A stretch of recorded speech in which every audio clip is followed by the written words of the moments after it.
praises. I want to thank the Lord this day for one of our members. I just waiting.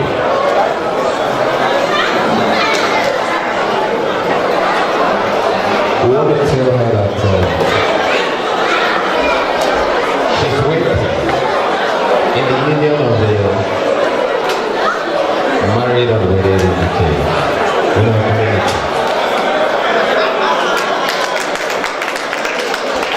And as it stands, you have every right and every opportunity to be part in everything that concerns the African community.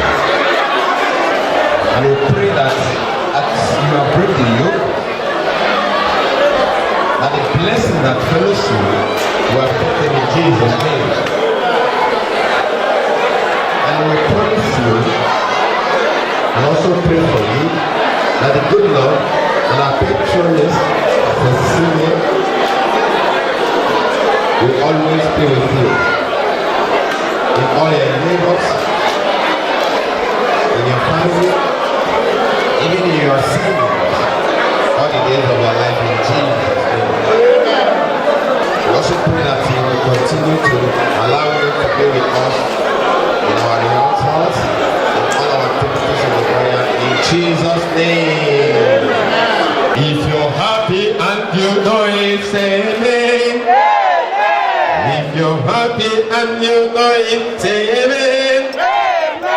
If you're happy and you know, and you really want to say that you're happy and want to say, Jesus. Jesus.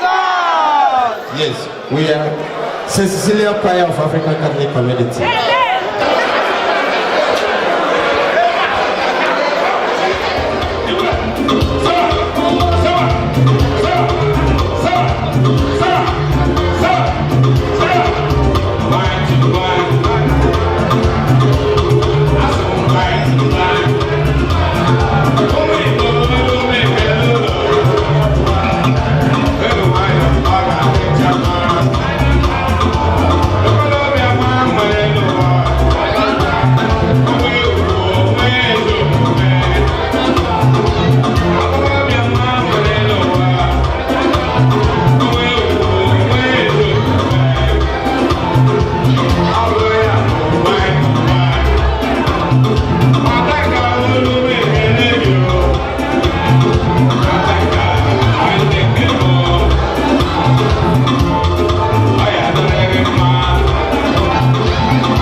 Umemuona?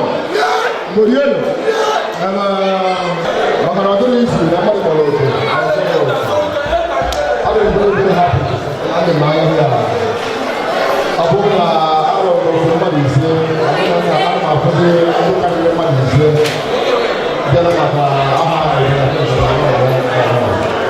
so sika kene